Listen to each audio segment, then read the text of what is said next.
Good morning dear એવી school student. આપણે ગઈકાલે કાર્બનનું ત્રીજું અપરૂપ જોયું કે જે ફુલેરિન. એની સાથે આપણે કાર્બનના સ્ફટિકમય અપરૂપો કમ્પ્લીટ કર્યા. હવે આજે આપણે કાર્બનના અગત્યના સંયોજનો જોવાના છે. તેમાં ખાસ કરીને પહેલું જે આવશે તે કાર્બન મોનોક્સાઇડ આવશે. હવે કાર્બનના અગત્યના સંયોજનમાં કાર્બનના ઓક્સાઇડ વિશે આપણે લર્ન કરવાનું થાય. કાર્બનના સૌથી વધુ સ્થાયી ઓક્સાઇડ તે કયા છે? તો તે કાર્બન મોનોક્સાઇડ અને કાર્બન ડાયોક્સાઇડ. એનાથી ઓછા સ્થાયી તે carbon sub oxide. Carbon sub oxide that means what? કે કાર્બનની સરખામણીમાં ઓક્સિજનની સંખ્યા ઓછી હોય તો that is called sub oxide. Sub means less.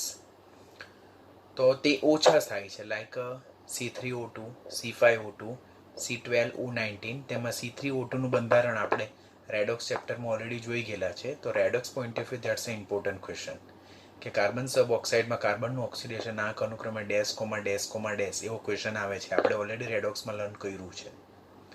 અને અતિ ઓછા સ્થાયી ઓક્સાઇડ તો તે છે graphite oxide, that is C2O અને C2O3. તો that is less important question. એટલે ફર્સ્ટ પોઈન્ટમાંથી કાર્બનના ઓક્સાઇડમાંથી આપણે પહેલો અને સેકન્ડ પોઈન્ટ જે છે તો તે નીટ પોઈન્ટ ઓફ વ્યૂ યાદ રાખવાનું થાય કે કાર્બનના નીચેનામાંથી કાર્બનનો કયો ઓક્સાઇડ વધારે સ્થાયી? તો that is first carbon monoxide અને ડાયોક્સાઇડ. તેમાં બેમાંથી વધારે સ્થાયી કાર્બન ડાયોક્સાઇડ છે. ઓછો સ્થાયી તો તે carbon sub oxide C3O2, C5O2 અને C12O9. તો આટલું યાદ રાખશો તો ચાલશે. આ ખાલી આપણે માઇન્ડમાં એક વખત ધ્યાનમાં રાખવાનું થાય. First carbon monoxide. કાર્બન મોનોક્સાઇડની પહેલો પોઈન્ટ આપણે શીખવાનો એની બનાવટ. તો સામાન્ય રીતે કાર્બન મોનોક્સાઇડ કેવી રીતે બને? તો કાર્બન ઓર કાર્બન ધરાવતા ઈંધણનું અપૂર્ણ દહન થાય. That means in a limited supply of oxygen. એટલે જ્યારે મર્યાદિત ઓક્સિજનની હાજરીમાં કાર્બન ઓર કાર્બનયુક્ત ઈંધણ એટલે કે carbon containing fuel like petrol or diesel, તો તેનું દહન થાય. અપૂર્ણ દહન, નોટ સંપૂર્ણ દહન. સંપૂર્ણ દહનથી કાર્બન ડાયોક્સાઇડ જનરેટ થશે. અપૂર્ણ દહનથી આપણને કાર્બન મોનોક્સાઇડ જનરેટ થાય છે. આ રીતે કાર્બન ઓર કાર્બનયુક્ત જે ઈંધણ છે તો તેનું અપૂર્ણ દહન થાય. એટલે ઓક્સિજનના મર્યાદિત જથ્થામાં જો દહન કરવામાં આવે તો કાર્બન મોનોક્સાઇડ જનરેટ થાય છે. આ પ્રકારની દહન પ્રક્રિયા ખાસ કરીને ઓટોમોબાઈલ એન્જિનમાં ઊંચા તાપમાને પેટ્રોલ અને ડીઝલના દહન થવાથી ખાસ થાય છે. માટે જે ઓટોમોબાઈલ એન્જિનના એક્ઝોસ્ટમાંથી જે સ્મોક નીકળે એટલે કે જે ધુમાડો નીકળે તો તે ધુમાડામાં ખાસ કાર્બન મોનોક્સાઇડ એક પોલ્યુટન્ટ એટલે કે પ્રદૂષક તરીકે હાજર હોય. નીટમાં એન્વાયરમેન્ટલ કેમેસ્ટ્રી ચેપ્ટરમાં એ ક્વેશ્ચન પૂછાયેલો છે કે ઓટોમોબાઈલ એક્ઝોસ્ટમાંથી નીચેનામાંથી કયો પોલ્યુટન્ટ ખાસ હાજર હોય? તો નાઇટ્રોજનના ઓક્સાઇડ તો ધ્યાન રાખવાના જ, પરંતુ જો નાઇટ્રોજનના ઓક્સાઇડ નહીં આપેલા હોય પરંતુ કાર્બનના ઓક્સાઇડ આપેલા હોય તો તેમાં કાર્બન મોનોક્સાઇડ ખાસ યાદ રાખવાનું અપૂર્ણ દહન થવાથી. એઝ વેલ એઝ જે જ્વાળામુખીમાંથી જે વાયુ નીકળે અને જે ફર્નેસમાંથી જે વાયુ નીકળે તેમાં પણ કાર્બન મોનોક્સાઇડ વિશેષ પ્રમાણમાં હાજર હોય. તો કાર્બન મોનોક્સાઇડની પહેલી બનાવટમાં શું યાદ રાખવાનું? કાર્બન ઓર કાર્બનયુક્ત ઈંધણ લાઈક પેટ્રોલ અને ડીઝલનું મર્યાદિત પ્રમાણમાં ઓક્સિજન એટલે કે અપૂર્ણ દહન થવાથી કાર્બન મોનોક્સાઇડ જનરેટ થાય છે. પ્રયોગશાળાની બનાવટ પણ યાદ રાખવાની. 12થમાં નીટ પર્પઝ માટે આ ઇમ્પોર્ટન્ટ ક્વેશ્ચન છે કે ફોર્મિક એસિડ જે છે HCOOH તેનું સાંદ્ર H2SO4 ની હાજરીમાં 373 એટલે કે 100 ડિગ્રી સેલ્સિયસ તાપમાને નિર્જલીકરણ ડિહાઇડ્રેશન કરવામાં આવે. Dehydration that means loss of water એટલે કે પાણીનો અણુ દૂર થાય. તો ફોર્મિક એસિડનું સાંદ્ર H2SO4 ની હાજરીમાં 373 કેલ્વિન તાપમાન એટલે કે 100 ડિગ્રી સેલ્સિયસ તાપમાને જો ડિહાઇડ્રેશન કરવામાં આવે તો પાણીનો અણુ દૂર થાય છે અને આપણને કાર્બન મોનોક્સાઇડ મળે છે. એવી જ રીતે સેકન્ડ છે oxalic acid that is H2C2O4, જેનું સૂત્ર આવું પણ આવે.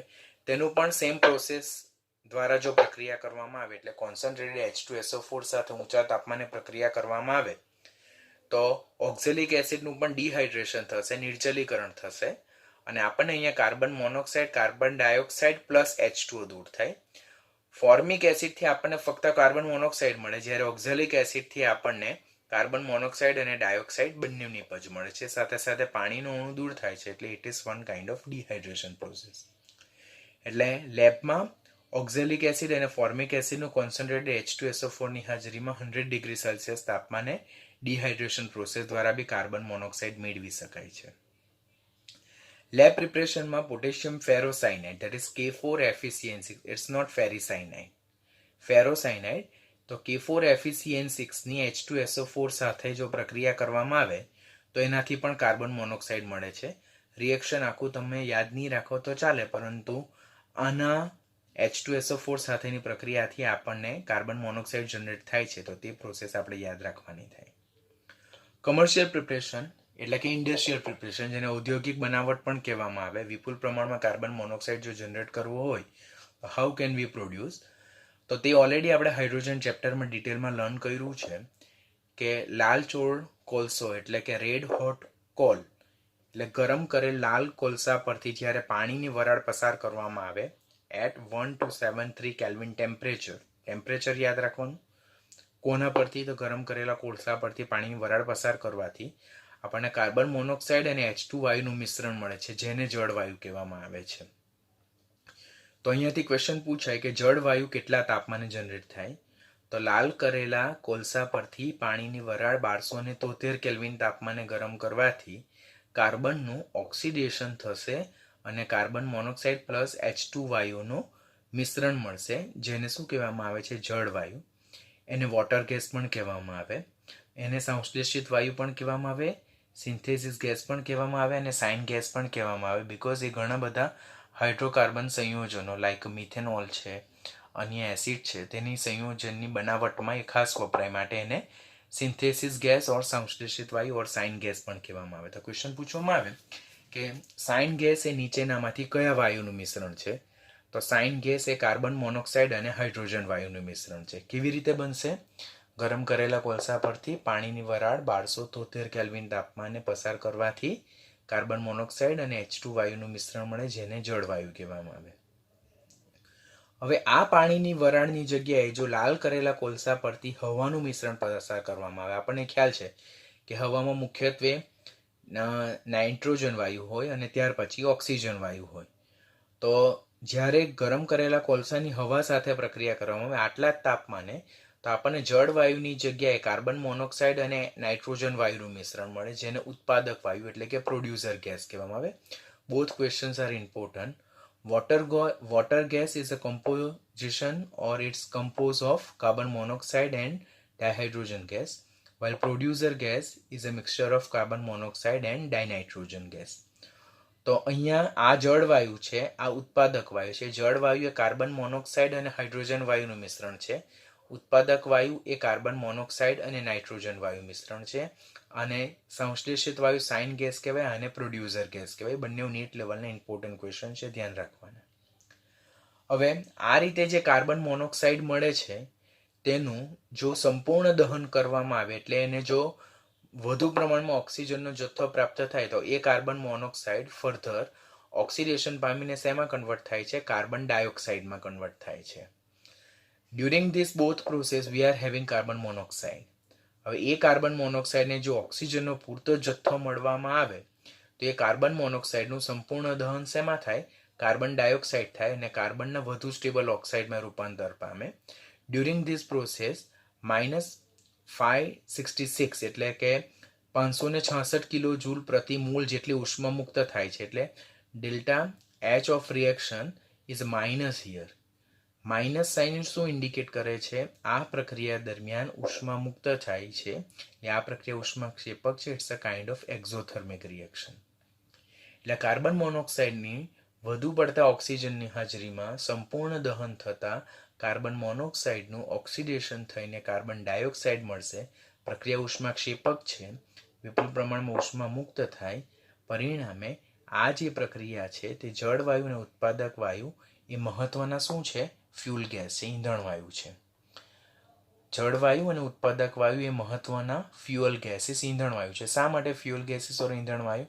કારણ કે એમાં જે કાર્બન મોનોક્સાઇડ જે છે તેને પૂરતા પ્રમાણમાં ઓક્સિજનનો જથ્થો પસાર કરવામાં આવે, સંપૂર્ણ એનું દહન કરવામાં આવે, તો એમાંથી કાર્બન ડાયોક્સાઇડ જનરેટ થાય, સાથે સાથે વિપુલ પ્રમાણમાં ઉષ્મા બી મુક્ત થાય.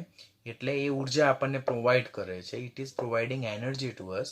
That's why that mixture is called as a fuel gases as well as અને ઈંધણ વાયુ. તો ક્વેશ્ચન પૂછે નીચેનામાંથી કયું એ ઈંધણ વાયુનું ઉદાહરણ છે? તો તે યાદ રાખવાનું જળવાયુ અને ઉત્પાદક વાયુ. જળવાયુ એ શાનું મિશ્રણ છે? કાર્બન મોનોક્સાઇડ અને હાઇડ્રોજન વાયુ. અને ઉત્પાદક વાયુ એ શાનું મિશ્રણ છે? કાર્બન મોનોક્સાઇડ અને નાઇટ્રોજન વાયુ. તો આટલા કન્ટેન્ટમાં આપણે શું જોયું? તો પહેલા તો કાર્બનના 2 પ્રકારના ઓક્સાઇડ જોયા.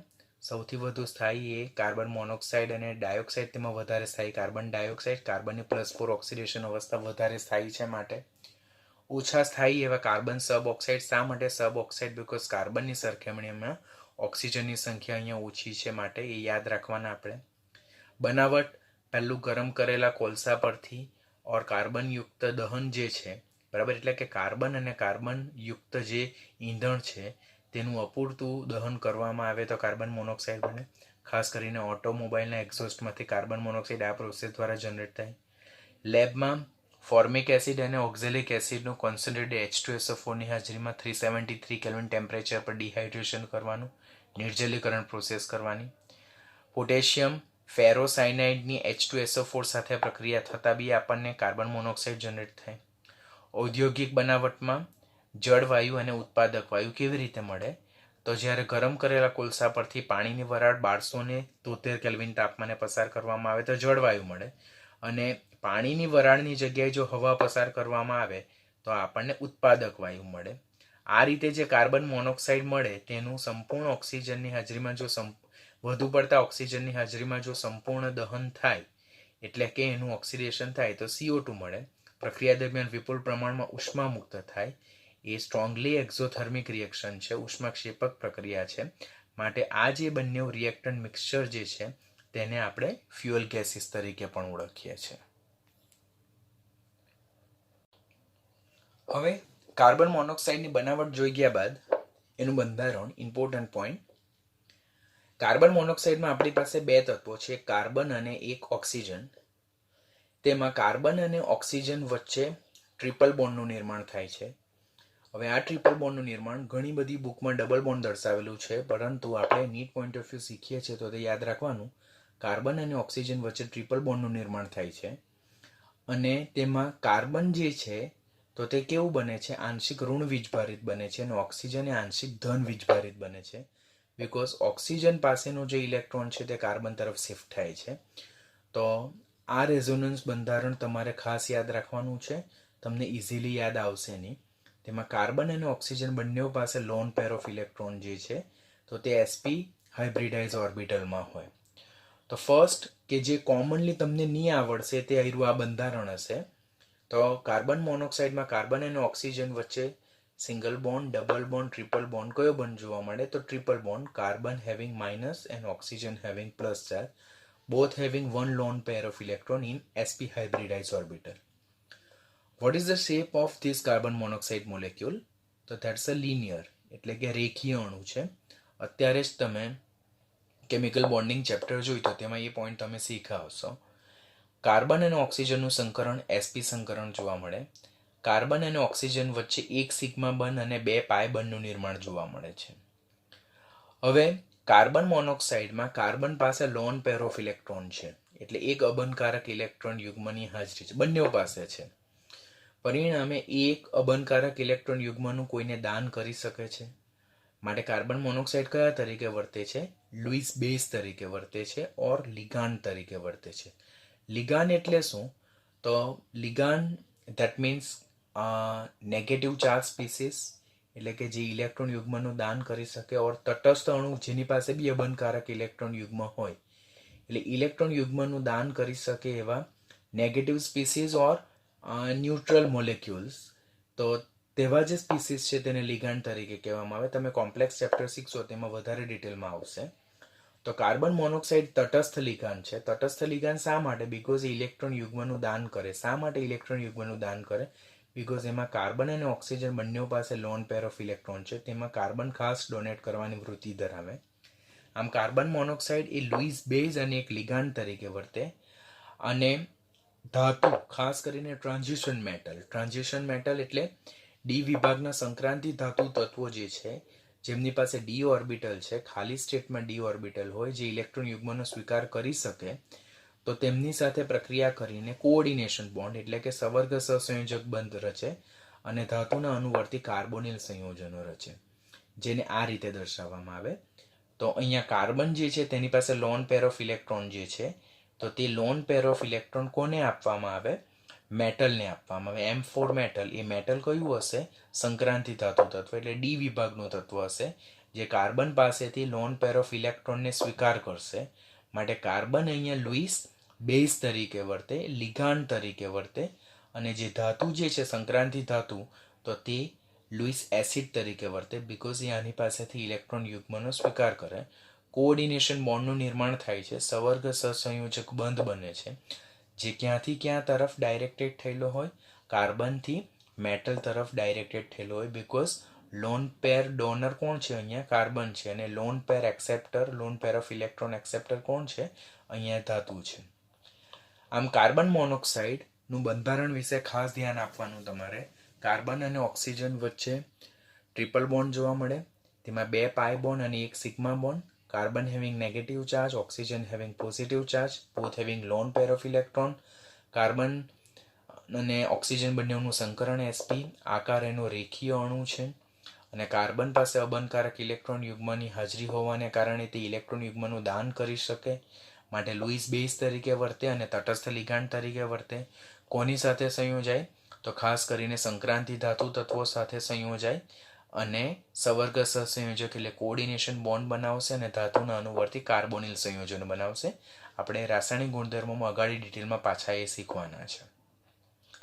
આ જે કાર્બન મોનોક્સાઇડ છે તેની ડાયપોલ મોમેન્ટ ઘણી ઓછી છે.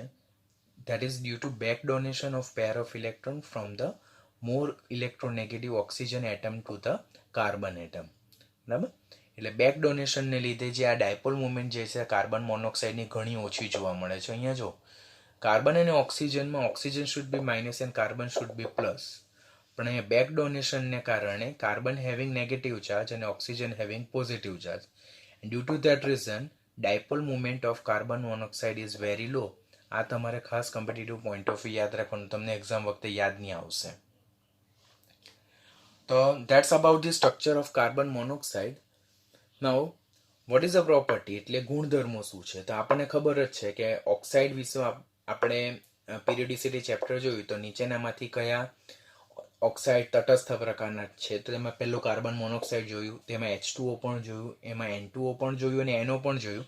એ 4 પ્રકારના ઓક્સાઇડને આપણે તટસ્થ ઓક્સાઇડ જોઈએ. નીટનું ઇમ્પોર્ટન્ટ ક્વેશ્ચન. તો કાર્બન મોનોક્સાઇડ પહેલું તટસ્થ ઓક્સાઇડ છે. આપણને ક્વેશ્ચન એમ થાય કે એ તો કાર્બનનો ઓક્સાઇડ છે, કાર્બન તો અધાતુ છે, અધાતુના ઓક્સાઇડ તો એસિડિક હોય, પરંતુ કાર્બન મોનોક્સાઇડ એ કેવો છે? તટસ્થ ઓક્સાઇડ છે, નીચી ઓક્સિડેશન સ્થિતિ છે, રંગહીન છે, વાસહીન છે અને પાણીમાં મહદ અંશે અદ્રાવ્ય વાયુ છે. એનો ઝેરી સ્વભાવ બી ખાસ જાણીતો છે, એના બેઝ પર ક્વેશ્ચન પૂછાય, અને એમાં જે કોમ્પ્લેક્સ છે તેની સ્ટેબિલિટીના બેઝ પર ખાસ ક્વેશ્ચન પૂછાય. The same topic you already learn in environmental chemistry. જે આપણે પર્યાવરણ રસાયણ વિજ્ઞાન ચેપ્ટર શીખેલા તેમાં આ ટોપિક તમે ઓલરેડી લર્ન કર્યો છે કે કાર્બન મોનોક્સાઇડ ઝેરી છે. જ્યારે શ્વસન મારફતે આપણા શરીરમાં પ્રવેશે તો એ શરીરમાં રુધિરમાંના હિમોગ્લોબિન કે જે ઓક્સિજનનું ટ્રાન્સફર કરે, it's a transport protein. Why haemoglobin is called as a transport protein? Because એ ઓક્સિજનને શરીરના જુદા જુદા અંગો સુધી પહોંચાડે છે, ટ્રાન્સપોર્ટ કરે છે. That's why it is called as a transport protein. તો જ્યારે કાર્બન મોનોક્સાઇડ શ્વસન મારફતે શરીરમાં પ્રવેશે તે રુધિરમાં રહેલા ટ્રાન્સપોર્ટ પ્રોટીન હિમોગ્લોબિન સાથે પ્રક્રિયા કરીને કાર્બોક્સી હિમોગ્લોબિન કોમ્પ્લેક્સ બનાવે છે. કાર્બોક્સી હિમોગ્લોબિન જેને સંકીર્ણ કહેવામાં આવે. હવે આ જે સંકીર્ણ રચે કે લુક આઉટ હિયર, કે આ રુધિરમાંનું હિમોગ્લોબિન છે, શરીરમાં કાર્બન મોનોક્સાઇડ પ્રવેશે છે, તો આ કાર્બન મોનોક્સાઇડ આની સાથે પ્રક્રિયા કરીને કાર્બોક્સી હિમોગ્લોબિન સંકીર્ણ બનાવે. Now it's a one side process, એટલે પુરોગામી દિશામાં જ થાય. એટલે આ જે સંકીર્ણ બને છે that is highly stable. It is 300 times more stable than ઓક્સી haemoglobin complex. એટલે જ્યારે હિમોગ્લોબિનની કાર્બન મોનોક્સાઇડ સાથે પ્રક્રિયા થાય ત્યારે કાર્બોક્સી હિમોગ્લોબિન સંકીર્ણ બને, અને હિમોગ્લોબિનની ઓક્સિજન સાથે પ્રક્રિયા થાય તો ઓક્સી હિમોગ્લોબિન સંકીર્ણ બને. પરંતુ આ ઓક્સી હિમોગ્લોબિન સંકીર્ણ બનવાની પ્રક્રિયા રિવર્સિબલ છે. એટલે આની કમ્પેરિઝનમાં આની સ્ટેબિલિટી ઘણી ઓછી છે અને ઓક્સી હિમોગ્લોબિન સંકીર્ણની કમ્પેરિઝનમાં કાર્બોક્સી હિમોગ્લોબિન સંકીર્ણની સ્ટેબિલિટી 300 ટાઈમ્સ મોર છે. એટલે once carbon monoxide occupy hemoglobin it won't dissociate easily. એટલે એક વખત હિમોગ્લોબિન કાર્બન મોનોક્સાઇડ દ્વારા ઓક્યુપાય થઈ જાય અને સંકીર્ણ બની જાય તો હવે હિમોગ્લોબિન ઓક્સિજનના વહન માટે ઓક્યુપાય રહેતો નથી, એટલે ફ્રી સ્ટેટમાં રહેતો નથી. પરિણામે શરીરમાં ઓક્સિજનની વહન ક્ષમતા ઘટી જાય, શરીરના જુદા જુદા અંગો સુધી ઓક્સિજન સપ્લાય બંધ થઈ જાય અને માણસનું મૃત્યુ નિપજે છે. તો this is one of the important point that indicate the very poisonous effect of carbon monoxide. તો ફર્સ્ટ કાર્બન મોનોક્સાઇડ શ્વસન મારફતે શરીરમાં દાખલ થાય, રુધિરમાં હિમોગ્લોબિન સાથે પ્રક્રિયા કરીને કાર્બોક્સી હિમોગ્લોબિન સંકીર્ણ બનાવે, જે ઓક્સી હિમોગ્લોબિન સંકીર્ણ કરતાં 300 ગણું વધારે થાય છે. માટે હિમોગ્લોબિન ઓક્સિજનના વહન માટે ફ્રી અવેલેબલ રહેવા દેતો નથી. માટે શરીરમાં રુધિરમાં ઓક્સિજનની વહન ક્ષમતા ઘટી જાય, જુદા જુદા અંગો સુધી ઓક્સિજન સપ્લાય બંધ થાય અને માણસનું મૃત્યુ નિપજે છે. Now, what is the antidote? Antidote, that is a treatment. તો જ્યારે આ કાર્બોક્સી હિમોગ્લોબિન સંકીર્ણ બની ગયું હોય ને હવે આપણને કોઈ આડઅસર દેખાય તો એવા પર્સનના શરીરમાં કાર્બોજન આપણે સપ્લાય કરવાનું. Carbogen is 95% of oxygen plus 5% of carbon dioxide. That is also important question કે કાર્બોક્સી હિમોગ્લોબિન સંકીર્ણની ઝેરી અસરને ઘટાડવા માટે નીચેનામાંથી કઈ એન્ટીડોટ ટ્રીટમેન્ટ છે? ની ટેબલ પર યાદ રાખવાનું. That is carbogen treatment. And carbogen is what? It's a 95% oxygen plus 5% of CO2. અહીંયા પર્સન્ટેજ અલ્ટરનેટ કરશે, તમે ગૂંચવાઈ જશો. અહીંયા 5% O2 અને 95% CO2 જો મૂકવામાં આવશે તો ધેટ્સ અ રોંગ આન્સર. તો સો બી વેરી કેરફુલ, ધ્યાનથી વાંચવાનું, ધ્યાનથી યાદ રાખવાનું થાય. ગુણધર્મોમાં જ નેક્સ્ટ રિડ્યુસિંગ પ્રોપર્ટી. હવે કાર્બન મોનોક્સાઇડમાં કાર્બનનો ઓક્સિડેશન આંક +2 છે, તમને ખ્યાલ છે, અને કાર્બનની સ્થાયી ઓક્સિડેશન અવસ્થા તો +4 છે. માટે carbon monoxide is always having tendency to oxidize to what? More stable carbon dioxide. Are you getting what I am saying? Carbon મોનોક્સાઇડમાં કાર્બનનો ઓક્સિડેશન સ્ટેટ +2 છે, પરંતુ કાર્બનની +2 ઓક્સિડેશન અવસ્થા સ્થાયી નથી. કાર્બનની તો +4 ઓક્સિડેશન સ્ટેટ એ સ્ટેબલ ઓક્સિડેશન સ્ટેટ છે.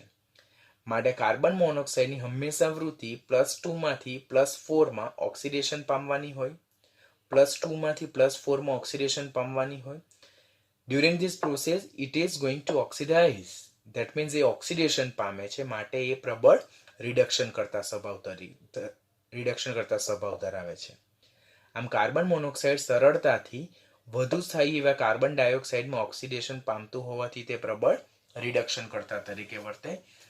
જે ધાતુકર્મ વિધિ હોય એટલે મેટાલર્જિકલ પ્રોસેસ હોય તેમાં આ રિએક્શન ખાસ કામ લાગતું હોય. જેમ કે ઝિંક ઓક્સાઇડ, જેને ઝિંકાઇટ કહેવાય, તેની કાર્બન મોનોક્સાઇડ સાથે પ્રક્રિયા થતાં ઝિંક એ મુક્ત ધાતુ સ્વરૂપે છૂટી પડે અને કાર્બન ડાયોક્સાઇડ મળે. ક્યુપ્રિક ઓક્સાઇડનું પણ કાર્બન મોનોક્સાઇડ સાથે ઊંચા તાપમાને પ્રક્રિયા કરતા કોપર ધાતુ છૂટી પડે, CO2 મુક્ત થાય. પછી હેમેટાઇટની પણ કાર્બન મોનોક્સાઇડ રિડ્યુસિંગ એજન્ટ તરીકે પ્રક્રિયા કરવામાં આવે તો હેમેટાઇટમાંથી આયનનું નિષ્કર્ષણ કરી શકાય અને કાર્બન ડાયોક્સાઇડ છૂટું પડે. એવી રીતે લેડ ક્લોરાઇડ, અહીંયા PdCl2 છે, તેની કાર્બન મોનોક્સાઇડ સાથે પ્રક્રિયા થાય તો લેડ છૂટી પડે. અને એવી જ રીતે આયોડિન પેન્ટોક્સાઇડની પણ કાર્બન મોનોક્સાઇડ સાથે પ્રક્રિયા થાય તો આયોડિન છૂટો પડે.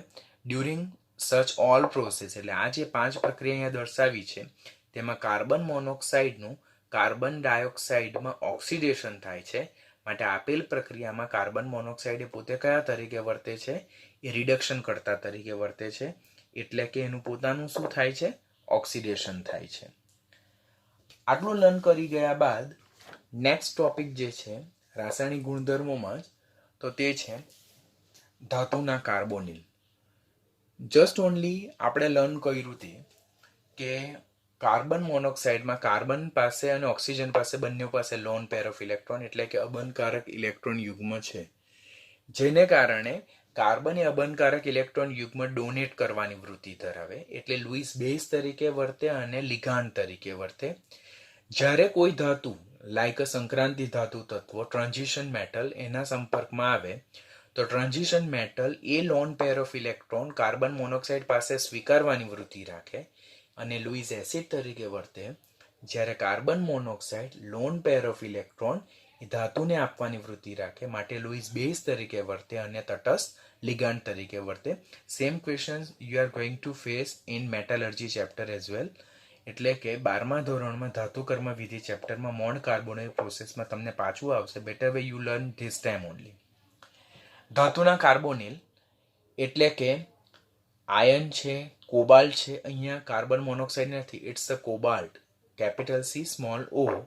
કોબાલ્ટ છે અને નિકલ જેવા સંક્રાંતિ ધાતુ સાથે કાર્બન મોનોક્સાઇડ સંયોજાઈને શું બનાવે છે? ધાતુના કાર્બોનિલ સંયોજનો. જેમ કે પહેલી Mond carbonyl process, important question for NEET point of view, કે અહીંયા અશુદ્ધ નિકલ છે તેની કાર્બન મોનોક્સાઇડ વાયુ સાથે 330 થી 350 કેલ્વિન તાપમાને પ્રક્રિયા થતા એ આપણને નિકલ ટેટ્રા કાર્બોનિલ સંયોજન મળે છે. નિકલ ટેટ્રા કાર્બોનિલ સંયોજન મળે. આ જે સંયોજન છે તે અસ્થાયી છે અને બાષ્પશીલ છે. It's a volatile compound which is unstable in nature. અને અનસ્ટેબલ છે, that's why it is easily dissociate to 450 to 470 kelvin temperature. આટલા તાપમાને વિઘટન પામશે અને એમાંથી શુદ્ધ નિકલ છૂટી પડશે અને કાર્બન મોનોક્સાઇડ પાછો પોતાના ઓરિજિનલ ફોર્મમાં કલેક્ટ થાય. આ જે પ્રોસેસ છે તેને મોન્ડ કાર્બોનિલ પદ્ધતિ કહેવાય, જે નિકલ ધાતુના શુદ્ધિકરણ માટે વપરાય. તો અહીંયાથી પહેલો ક્વેશ્ચન શું પૂછાય કે મોન્ડ કાર્બોનિલ પ્રોસેસ કોના શુદ્ધિકરણ માટે વપરાય? તો મોન્ડ કાર્બોનિલ પ્રોસેસ એ નિકલ ધાતુના શુદ્ધિકરણ માટે વપરાય. મોન્ડ કાર્બોનિલ પ્રોસેસમાં મધ્યવર્તી સંયોજન બનાવવા માટે કયો પદાર્થ લેવામાં આવે? તો કાર્બન મોનોક્સાઇડ પદાર્થ લેવામાં આવે. તેમાં કયું મધ્યવર્તી સંયોજન બને? તો નિકલ ટેટ્રા કાર્બોનિલ મધ્યવર્તી સંયોજન બને. તેનો સ્વભાવ કેવો હોય? તો બાષ્પશીલ અને અસ્થાયી હોય માટે સરળતાથી વિઘટન પામીને શુદ્ધ નિકલ. કેટલા તાપમાને નિકલ ટેટ્રા કાર્બોનિલ સંકીર્ણ બને? તો 330 થી 350 કેલ્વિન. કેટલા તાપમાને વિઘટન? Listen here. કેટલા તાપમાને સંકીર્ણ બને? તો 330 થી 350 કેલ્વિન તાપમાન. અને કેટલા તાપમાને વિઘટન થાય? તો 450 થી 470 કેલ્વિન તાપમાન. અને આ રીતે આપણે અશુદ્ધ નિકલમાંથી શુદ્ધ નિકલ મેળવી શકીએ છીએ, જેને મોન્ડ કાર્બોનિલ પ્રોસેસ કહેવાય. હવે આ ચેપ્ટર પોઈન્ટ ઓફ વ્યૂ આપણો જે મધ્યવર્તી સંયોજન છે તેની કેમિસ્ટ્રી લર્ન કરવાનું અગત્યનું થાય કે અહીંયા નિકલ જે છે તેની સાથે 4 કાર્બોનિલ સંયોજન છે, એટલે કાર્બન મોનોક્સાઇડ જોડાયેલા છે. તેમાં નિકલ મિડલમાં છે અને એના સરાઉન્ડિંગમાં 4 કાર્બન મોનોક્સાઇડ છે. કાર્બન મોનોક્સાઇડ પાસે લોન પેર ઓફ ઇલેક્ટ્રોન છે માટે carbon monoxide A loan pair of electron કોને આપશે? નિકલને આપશે. અને કયો બંધ બનાવશે? 4 સવર્ગ સહસંયોજક બંધ, એટલે 4 કોઓર્ડિનેશન બંધ. કોનાથી કોના તરફ? કાર્બનથી નિકલ તરફ જોવા મળે છે. માટે અહીંયા લોન પેર ઓફ ઇલેક્ટ્રોન કોણ આપે છે? કાર્બન મોનોક્સાઇડ આપે છે, એની પાસે છે એટલા માટે તટસ્થ લિગાન્ડ તરીકે એટલે કે લુઈસ બેઝ તરીકે વર્તે અને ઇલેક્ટ્રોન યુગ્મનું દાન કરે. જ્યારે મધ્યવર્તી નિકલ ધાતુ એ લુઈસ એસિડ તરીકે વર્તે બીકોઝ એની ડી કક્ષકમાં કાર્બન દ્વારા ડોનેટ કરવામાં આવેલી લોન પેર ઓફ ઇલેક્ટ્રોનનો સ્વીકાર કરે. માટે અહીંયા નિકલ ઇલેક્ટ્રોન યુગ્મનો સ્વીકાર કરે છે માટે લુઈસ એસિડ તરીકે વર્તે. જ્યારે કાર્બન મોનોક્સાઇડ ઇલેક્ટ્રોન યુગ્મનું દાન કરે માટે લુઈસ બેઝ તરીકે વર્તે ઓર તટસ્થ લિગાન્ડ તરીકે વર્તે. કેટલા સવર્ગ સહસંયોજક બંધ બને છે? 4 સવર્ગ સહસંયોજક બંધ બને છે. બનતું મધ્યવર્તી સંકીર્ણ કેવું છે? અસ્થાયી છે, બાષ્પશીલ છે, વોલેટાઇલ છે, જે સરળતાથી વિઘટન પામીને શુદ્ધ નિકલને મુક્ત કરી શકે છે. સેમ પ્રોસેસ જ્યારે આયનની પેન્ટાકાર્બોનિલ એટલે કે 5 મોલ કાર્બન મોનોક્સાઇડ સાથે આટલા તાપમાને પ્રક્રિયા થાય 473 અને 100 એટમોસ્ફિયરે, ત્યારે આપણને સંયોજન મળે આયન પેન્ટાકાર્બોનિલ સંયોજન મળશે. આયન પેન્ટાકાર્બોનિલ સંયોજન એ મેગ્નેટિક ટેપ રેકોર્ડરમાં ખાસ ઉપયોગી છે. આપણે ઉપયોગોમાં જોવાના છે. કાર્બન મોનોક્સાઇડની જ્યારે ક્લોરીન વાયુ સાથે સનલાઇટની પ્રેઝન્સમાં પ્રક્રિયા થાય, એટલે કોઈક લેબ હોય તેમાં વાતાવરણમાં કાર્બન મોનોક્સાઇડ પણ હોય અને એ લેબમાં ક્લોરીન વાયુ પ્રોડ્યુસ થાય છે, તો જો સનલાઇટ એ પ્રક્રિયા મિશ્રણમાં સંપર્કમાં આવે તો there is a formation of carbonyl chloride which is known as a phosgene and that is a very highly poisonous gas. ખાસ યાદ રાખવાનું, તો એ લેબમાં માણસના મૃત્યુ નીપજી શકે છે. માટે ફોસ્જીન વાયુ કેવી રીતે બને? તો કાર્બન મોનોક્સાઇડ વાયુની ક્લોરીન વાયુ સાથે સૂર્યપ્રકાશની હાજરીમાં પ્રક્રિયા થતા COCl2 વાયુ ઉત્પન્ન થાય છે, જેને કાર્બોનિલ ક્લોરાઇડ કહેવામાં આવે છે. તે કયું સંયોજન છે? તે બીજા કયા નામે ઓળખાય? That is called as a phosgene, અને એ હાઈલી પોઈઝનસ ગેસ છે, અતિ ઝેરી વાયુ છે. Less important point but not to skip, તો તે છે કે જ્યારે આપણે ક્યુપ્રસ ક્લોરાઇડ છે તેની સાંદ્ર HCl સાંદ્ર NH3 માં બનાવેલા દ્રાવણ હોય તેની કાર્બન મોનોક્સાઇડ સાથે પ્રક્રિયા કરવામાં આવે તો એમાં જે કાર્બન મોનોક્સાઇડ છે તો એ દ્રાવણમાં ઇઝીલી એબ્ઝોર્બ થઈ જાય એટલે ઇઝીલી અવશોષણ પામે due to formation of the soluble complex. એટલે કે આ ક્યુપ્રસ ક્લોરાઇડનું એમોનિયામાં બનાવેલું દ્રાવણ છે અને આ ક્યુપ્રસ ક્લોરાઇડનું HCl માં બનાવેલું દ્રાવણ છે. એમાં જો કાર્બન મોનોક્સાઇડ વાયુ પસાર કરવામાં આવે તો આ કાર્બન મોનોક્સાઇડ વાયુ આ જે દ્રાવણો છે તેમાં ઇઝીલી એબ્સોર્બ થઈ જાય. એબ્સોર્બ થવું એટલે અવશોષણ પામવું. તે શાના માટે અવશોષણ પામશે? That's due to formation of soluble complex. એટલે કે દ્રાવ્ય સંકીર્ણના નિર્માણને કારણે તે અંદર શું થઈ જશે? દ્રાવ્ય થઈ જશે, અવશોષણ પામશે, એબ્ઝોર્પ્શન પામશે. Not important but read at least once, જેથી જો સપોઝ એક્ઝામમાં ક્વેશ્ચન પૂછાય તો આપણને આવડે. ઉપયોગો જો જોઈએ તો આપણે ઓલરેડી જે રાસાયણિક ગુણધર્મો જોયા છે તેને જ ઉપયોગોમાં આપણે ઇન્વોલ્વ કરવાના છે કે જળવાયુનું ઉત્પાદનમાં, ઉત્પાદક વાયુની બનાવટમાં જેવા ઔદ્યોગિક ઇંધણનો મહત્વનો ઘટક છે. જળવાયુ એટલે CO+H2 અને ઉત્પાદક વાયુ એટલે CO+N2. નિકલના શુદ્ધિકરણમાં મોન્ડ કાર્બોનિલ પ્રોસેસ દ્વારા, મિથાઇલ આલ્કોહોલ, એસિટિક એસિડ, કૃત્રિમ પેટ્રોલ અને સોડિયમ ફોર્મેટની બનાવટમાં ઓલરેડી હાઇડ્રોજન ચેપ્ટરમાં જળવાયુના નિર્માણ દ્વારા તમે જોઈ જ ગયા છો. એફીની ધાતુ કર્મ વિધિમાં રિડક્શન કરતા તરીકે અત્યારે આપણે જોયું હેમેટાઇટની કાર્બન મોનોક્સાઇડ સાથે પ્રક્રિયા થાય તો હેમેટાઇટનું રિડક્શન એફીમાં થાય અને કાર્બન મોનોક્સાઇડનું ઓક્સિડેશન CO2 માં થાય. આમ કાર્બન મોનોક્સાઇડ એ રિડક્શન કરતા તરીકે વર્તે. અને ઉપર આપણે પ્રોસેસ જોઈ કાર્બોનિલ પ્રોસેસ, તો તેમાં આયન પેન્ટા કાર્બોનિલ સંયોજન જે છે તો તે વિડીયોઝ અને ટેપ રેકોર્ડરની મેગ્નેટિક ટેપ બનાવવામાં આ ક્વેશ્ચન તમને પૂછાશે. મેગ્નેટિક ટેપ રેકોર્ડર એટલે કે જે ટેપ રેકોર્ડર હોય તેની મેગ્નેટિક ટેપ બનાવવા નીચેનામાંથી કયું સંયોજન વપરાય છે? તો તે કયું સંયોજન છે? આયન પેન્ટા કાર્બોનિલ સંયોજન. તો આની સાથે કાર્બન મોનોક્સાઇડની બનાવટ, રાસાયણિક ગુણધર્મો અને ઉપયોગો આપણા શું થાય છે? ઓવર થાય છે.